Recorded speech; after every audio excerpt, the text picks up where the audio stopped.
I'm so bored. And I miss going to plays. Yeah, but did you know that you can listen to a radio play? A radio play? But you can't see things on the radio.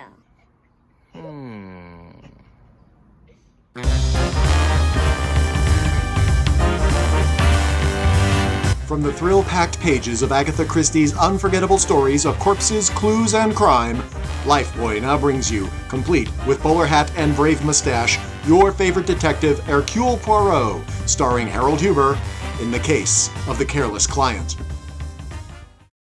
Before meeting Hercule Poirot in his first American adventure, it seems only fitting for the millions of faithful readers who have followed the little Belgian detective's career in book form to meet the famous lady who created this famous character.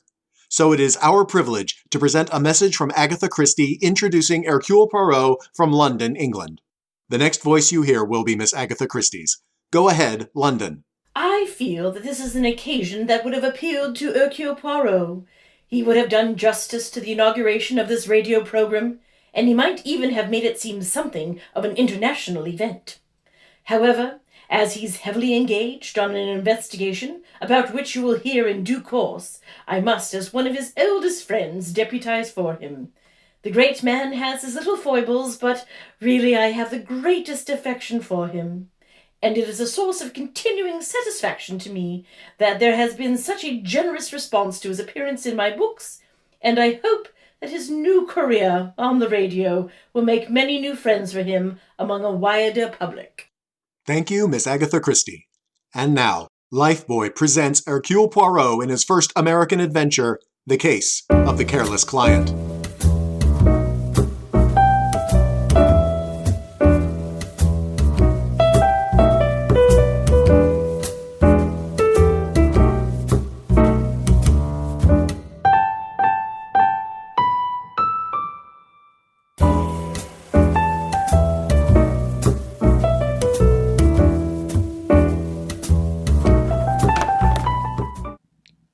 Mademoiselle? Huh? This is the Cozy Room Apartment Renting Agency? When we got something to rent, yeah. I have the desire to rent an apartment. Who hasn't? Please, mademoiselle, do not jest.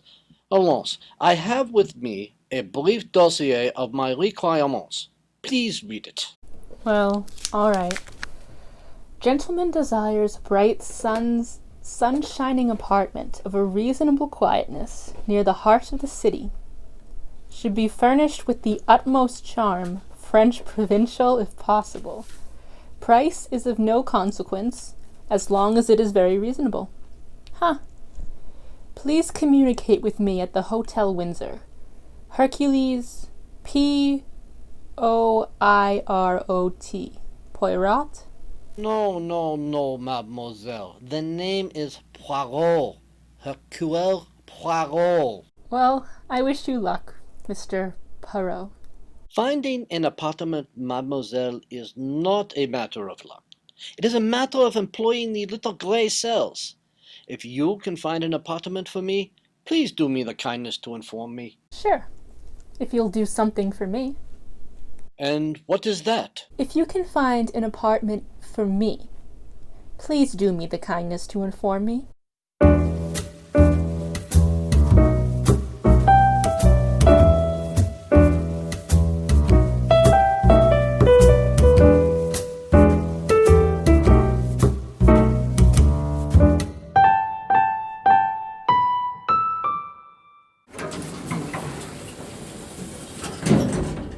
Going up. Floor, please. Number 5. You are new here, no? Yes, sir. Only came on yesterday. You're Mr. Poirot, aren't you? Poirot. Poirot. One of the boys pointed you out. Here you are, sir. 5th floor.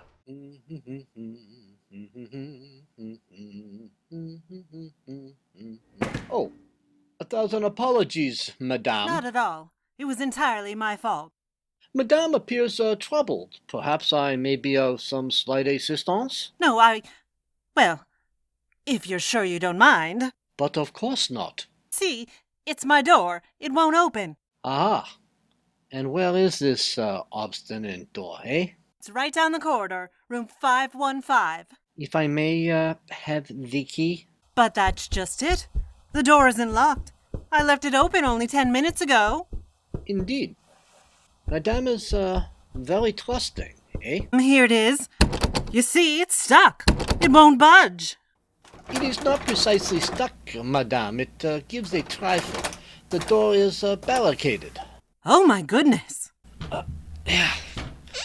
Ah, voila. She moves, eh? Oh, thanks a million. Now, what do you suppose? No.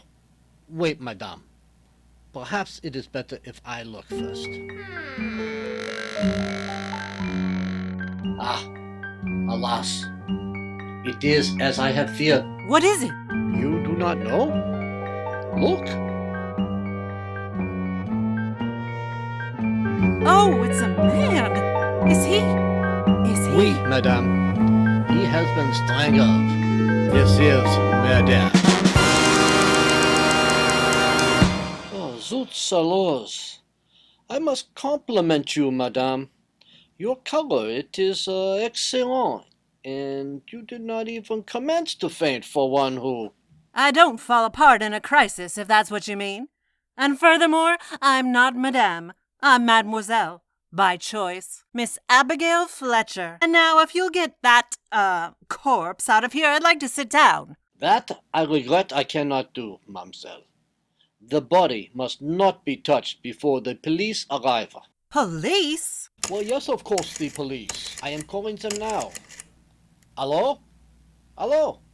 Ah, Inspector Stevens? It is I, Hercule Poirot.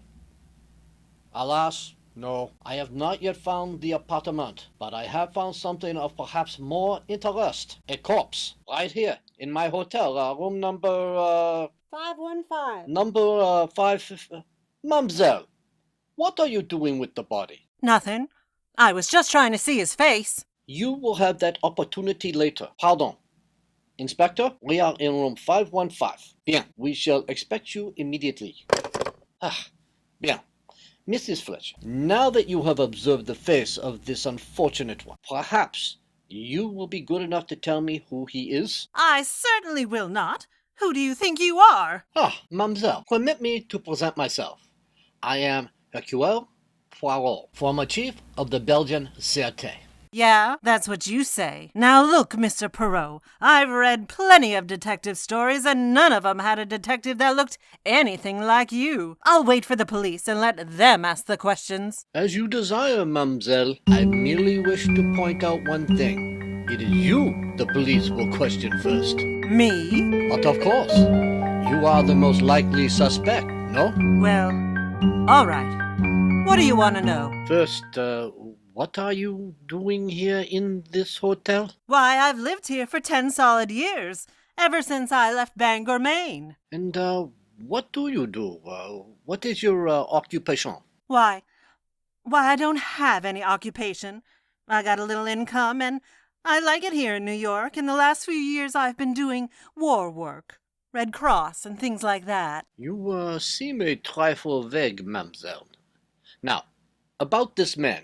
Who is he? I don't know. I never saw him before in my life. Mademoiselle, I advise you to consider your answers with care. Do not forget, a man lies dead in this room. I can't help that. I don't know who he is or how he got here. I told ya, I was out of the room for 10 minutes. That may be, Miss Fletcher, but it does not help you.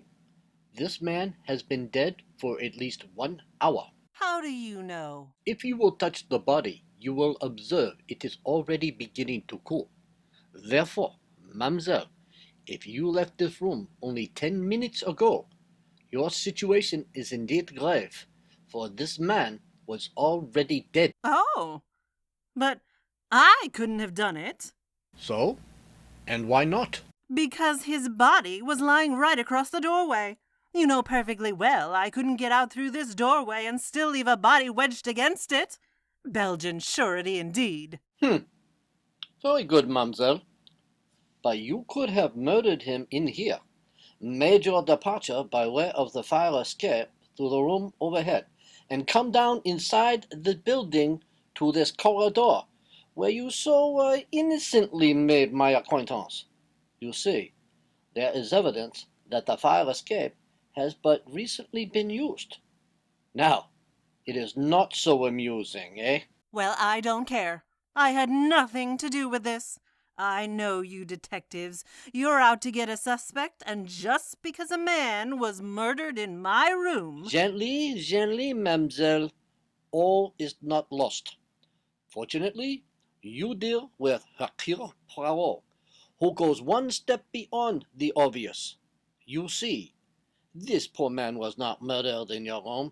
He was killed in the room overhead. But why? Why kill him upstairs and leave him on my doorstep? That, mademoiselle, we shall discover in due course. All right, Mr. Poirot.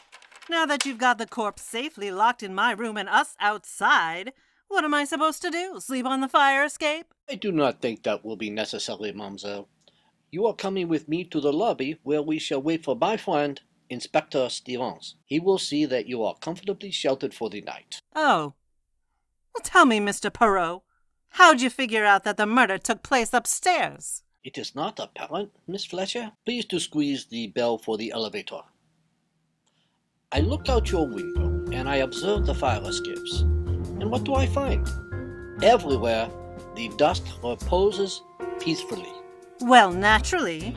The help is too busy to polish fire escapes. Ah, mademoiselle, but on one stairway, the one leading up from your window is all disarranged. There is a broad, clear path through the dust, and precisely the width of a human body. And since the path extends only to the floor above, it is obvious the body had been dragged down from room 615. Also, on the garments of the dead man, the trousers, the left elbow, and across the shoulder, there are unmistakable traces of rust. Voila, the elevator.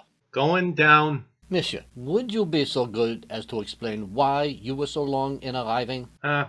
This old car? Every once in a while it goes on the fritz. On the fritz? Out of order. Yeah, it got stuck on the 9th. You have been on the 9th floor all this time? Yeah, that's right. That is difficult to believe. Why? Because the indicator has been pointing to the basement. Ah, that indicator. Soon as anything goes wrong, it flops. I am not so sure that is true of the indicator, but unquestionably, monsieur, it is true of the two clever murder. As soon as anything goes wrong, it flops.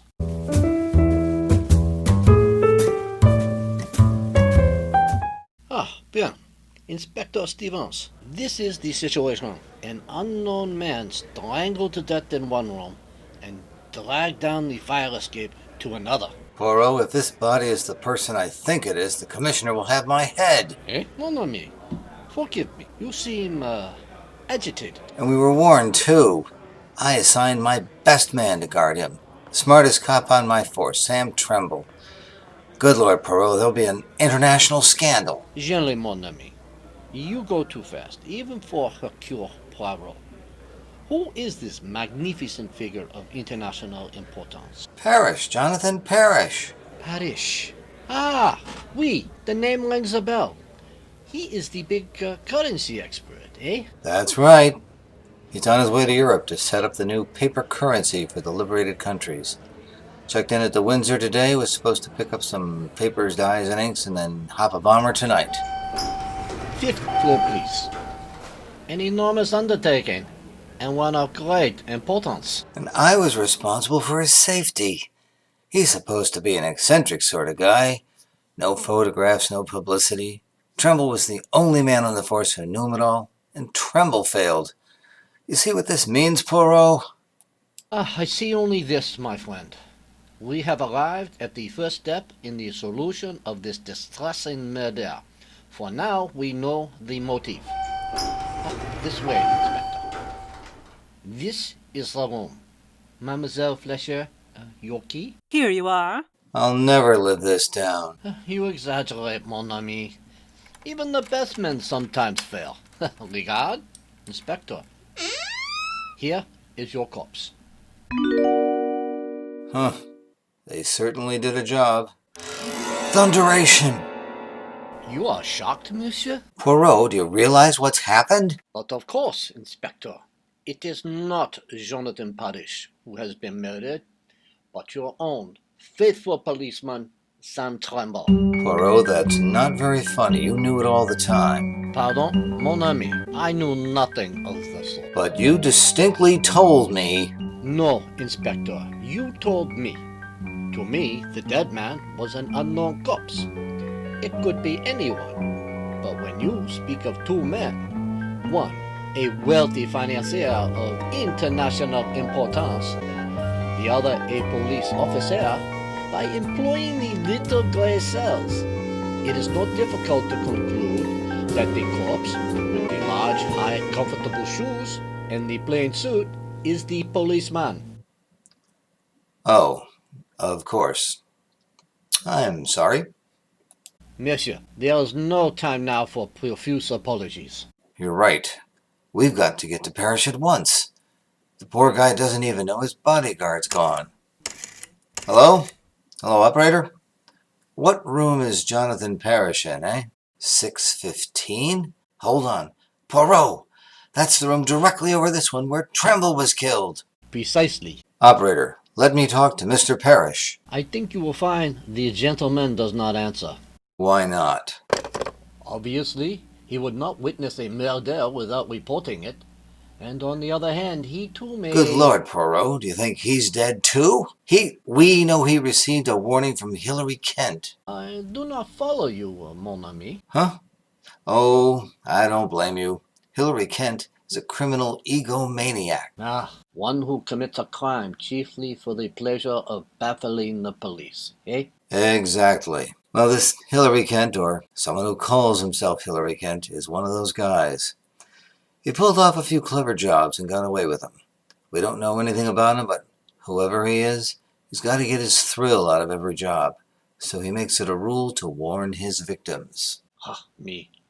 I know the type well. And Monsieur Parrish, I take it he received such a warning. Right. Now you see why I assigned my best man. Bien. Now we must hasten upstairs to Mr. Parrish's room. Already, it may be too late. I'll go too. I don't want to stay here with this body. You'll stay right here, Miss Fletcher, until I give you permission. Inspector, if you do not mind. Myself, I am not adverse to Miss Fletcher's company.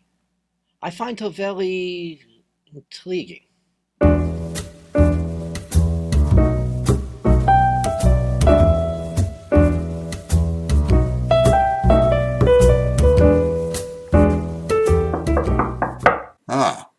No answer. But naturally, you do not expect the murderer to sit down and wait for us. You have to employ the passkey. Remember, Miss Fletcher, you're not to touch anything. It's perfectly all right. I'm wearing gloves. The inspector is thinking of fingerprints. Moi, I do not think he will find any. Monsieur Kent, or whoever the killer may be, is too clever to leave such traces. Well, maybe. But I want to be sure we don't lose even the tiniest clue. An excellent approach, mon ami. There are many interesting things we may learn here about Monsieur Parrish. He certainly gets around a lot. Oui, the labels on his luggage are from the four corners of the earth. Miss Fletcher, I said you're not to touch anything. For goodness sake, it's only a book. Books may be of great significance. Oui. This one, for example, it is no ordinary book. It is a stamp album of great value. Some of these stamps are almost without price. Very interesting. The Guatemala Blue. Put your hands up, all of you. Have no fear, monsieur. I will not dispute the authority of your gun. Will Poirot be stopped in his tracks, or will he use his tiny gray cells and overcome this obstacle? Stay tuned after a word from our sponsor.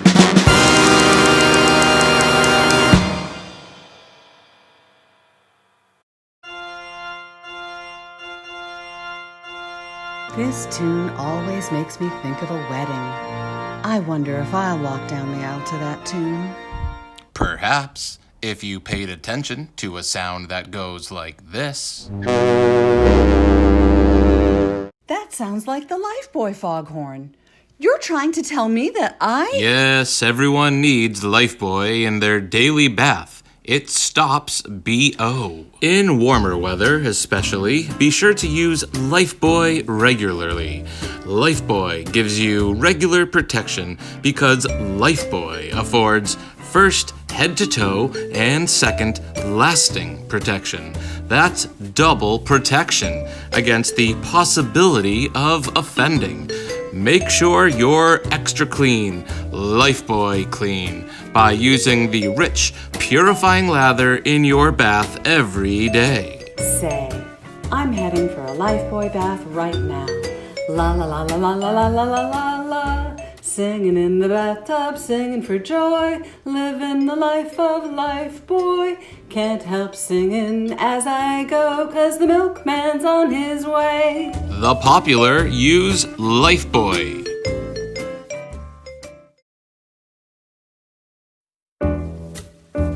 Welcome back to Agatha Christie's Poirot, in the case of the careless client.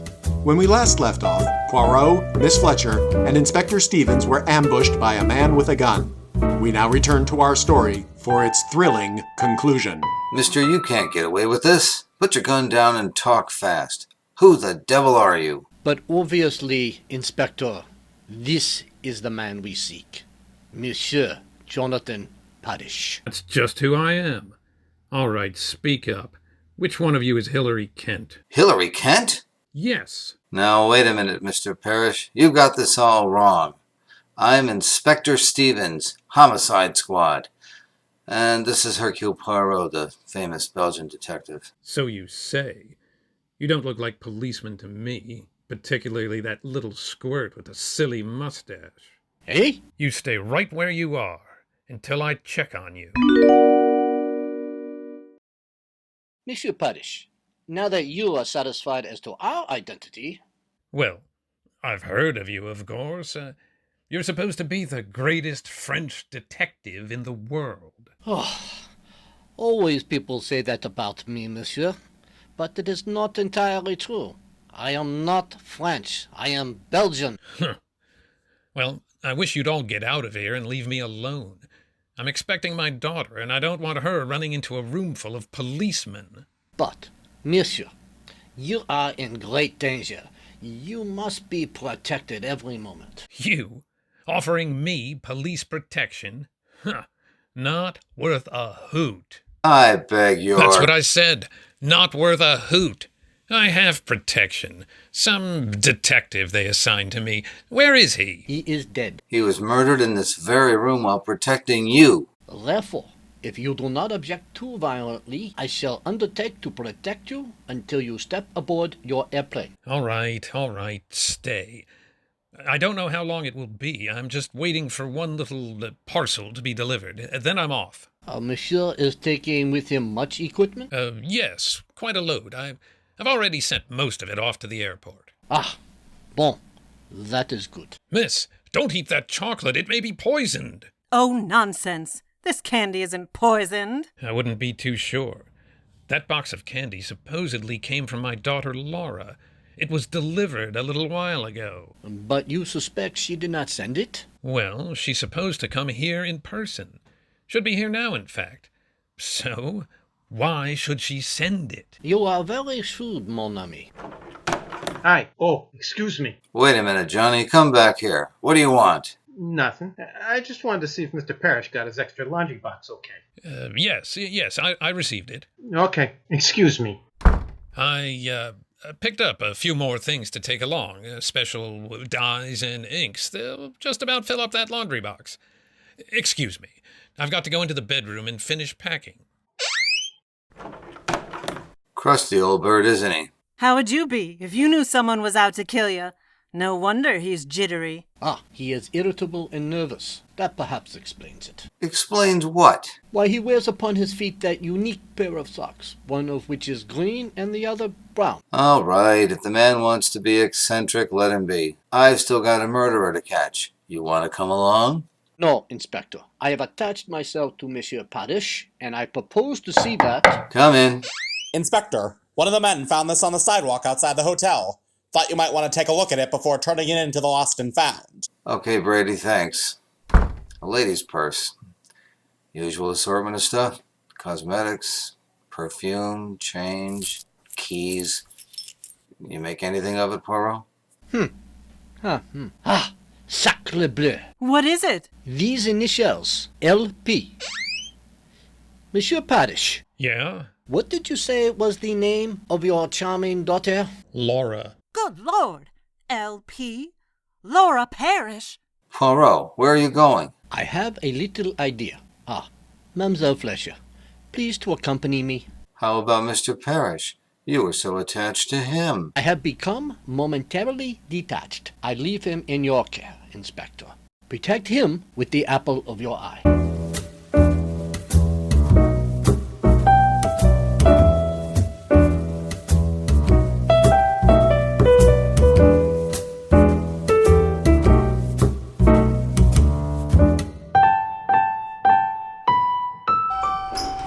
Come.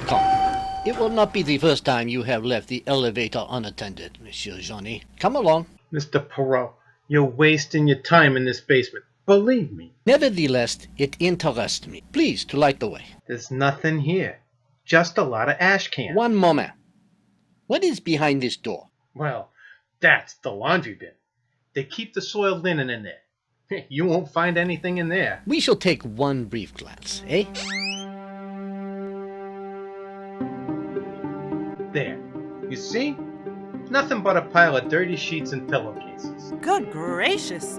What a laundry bill they must have. Ah, bien. Let us proceed to... One moment. What is it? Sacre bleu.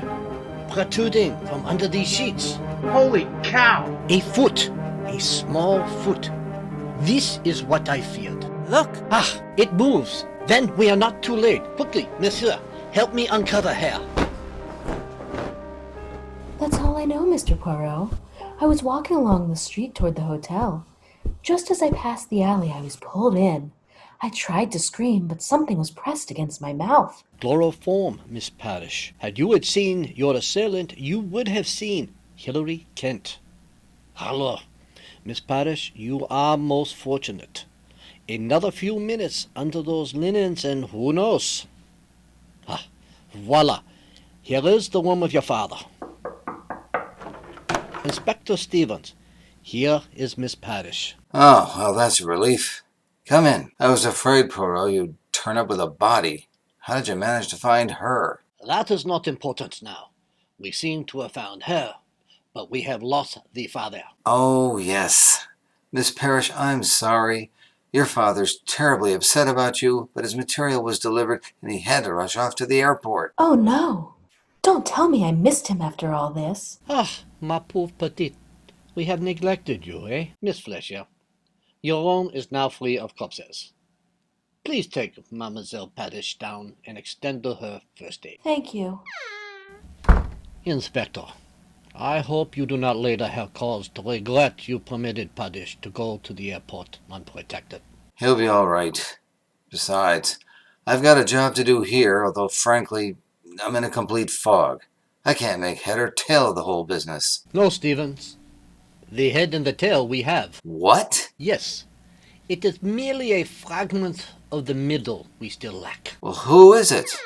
Hey, Poirot, where are you going? To see how Miss Padish is, and to telephone the airport to see that Mr. Padish receives the proper attention. Au revoir.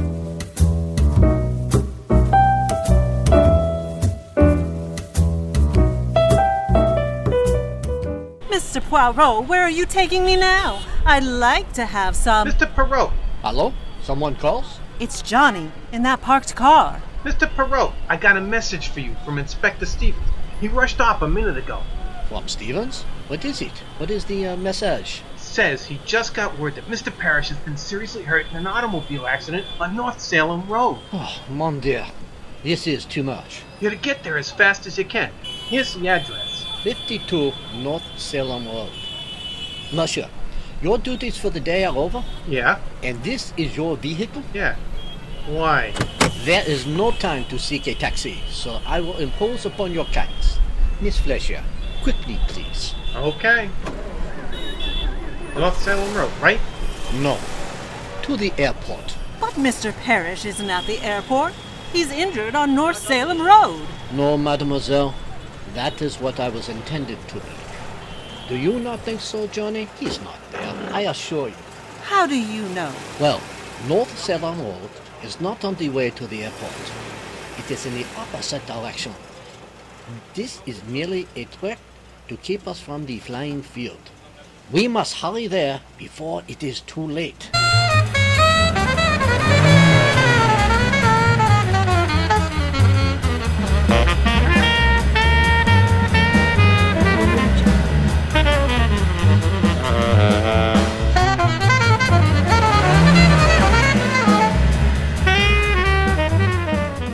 Well, the airplane is still there, but I don't see anything amiss. Hola, over there. Parrish, as large as life.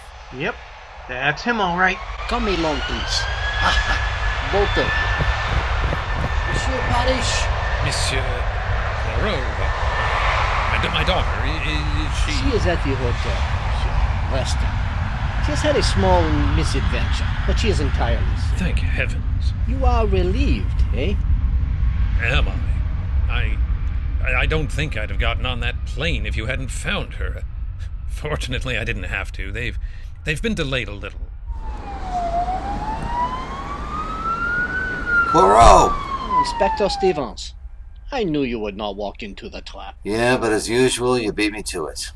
I was halfway out to North Salem Road before I realized what was cooking. Ah, bien. Here is Mr. Parrish, safe and sound, eh?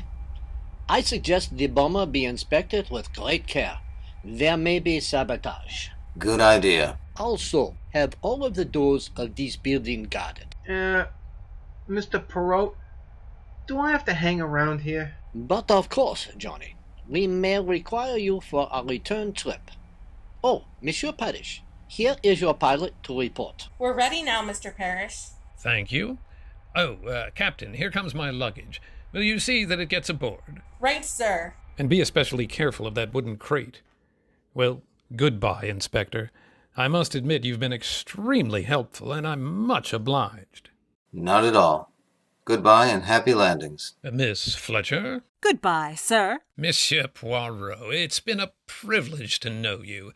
I'm only sorry I couldn't remain to see you break the case. But you have, monsieur. I beg your pardon? The case? It is broken. Inspector, meet Hilary Kent, the gentleman to whom you have just wished bon voyage. Hilary Kent? You're mad, Poirot. And that wooden crate, which I have waited so long to see, it is not to be moved, Inspector. Why not? Because, mon ami, it contains the body of Jonathan Parrish.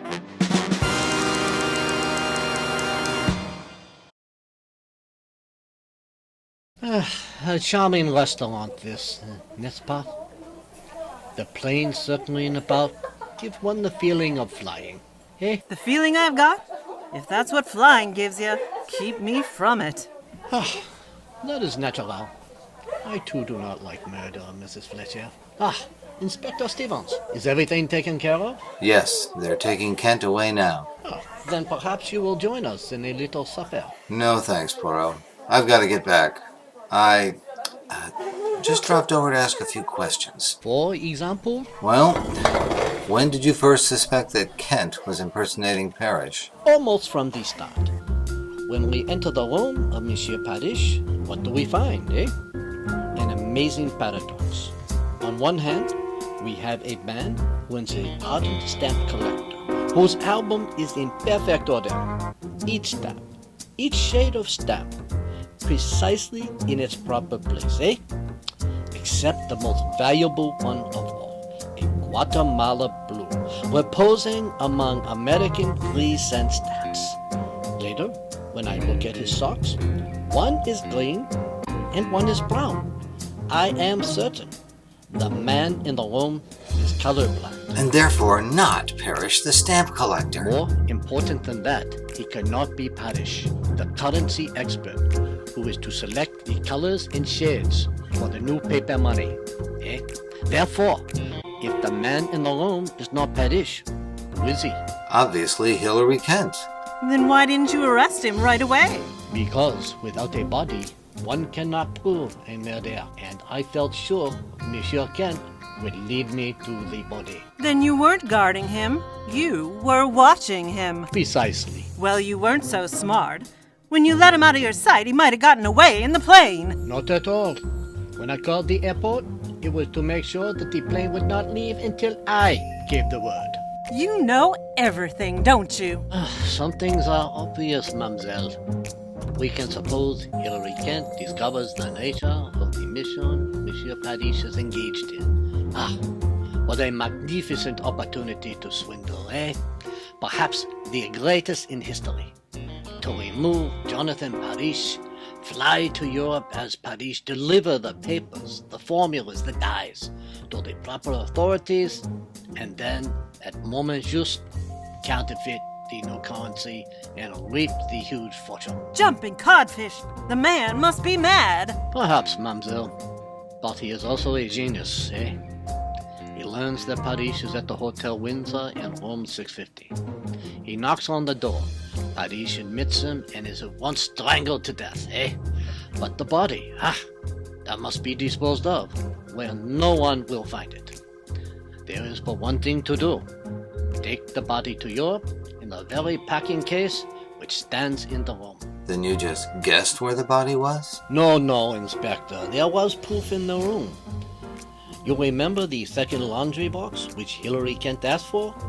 This is for some special ink, he says to us, which I have only now purchased. Obviously, this is a lie. On such a mission, one does not purchase supplies at the last minute, eh? Hence, I know these inks and dyes have been removed from some other box or crate to make room for the body. Gracious! It's as plain as the nose on my face. What about Laura Parrish? Oh, I got that figured out. She calls up and says to Kent, "Pop, I'm coming over." Of course, he can't allow that or the jig's up. So he gets down to the alley and eliminates her. Right, Poirot? Exactly. As for poor Trumbull, he has been with Parrish. He knows it. When he knocks on the door and Kent appears, he demands to see Parrish. Kent kills him, and since the packing crate is already occupied, drags him down to Miss Fletcher's room. That was his big mistake. He never should have started up with me. Excuse me for a minute. I think that's the ward wagon pulling in. Mademoiselle, may I ask you a question of a personal nature? Fire away. Mademoiselle, you are not now engaged in a business enterprise? No. Are you fluent with the shorthand and a typewriter? Why, yes. Bon, mademoiselle. I find you both intelligent and amusing. A rare combination in a woman. Moreover, I am in great need of a secretary with your superb qualifications. Why, Mr. Poirot. Oh, you do not yet employ the little gray cells to the best advantage. Nevertheless, if you are interested... Oh, Mr. Poirot! For 10 years I've been devouring detective stories, and you ask me if I'm interested? Chief, you've got a secretary. Well, Poirot, they've taken Kent away now. I guess that winds up the case. Not quite, Inspector. Tell me, where does Monsieur Kent live? We found a lease on him for an apartment in Gramercy Park. That is a good neighborhood? Oh, swell. It's in the heart of the city. Why do you ask? I do not think Monsieur Kent will need an apartment for quite some time. But I do, you see, my friends. As I have said, to find an apartment in New York City, it is the essence of simplicity. One has only to solve 2 murders.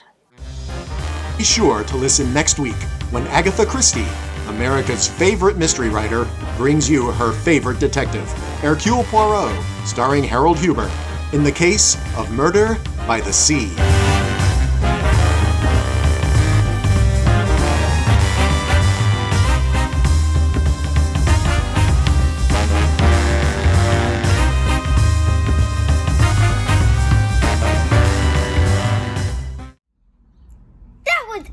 Awesome! Now we can watch another one.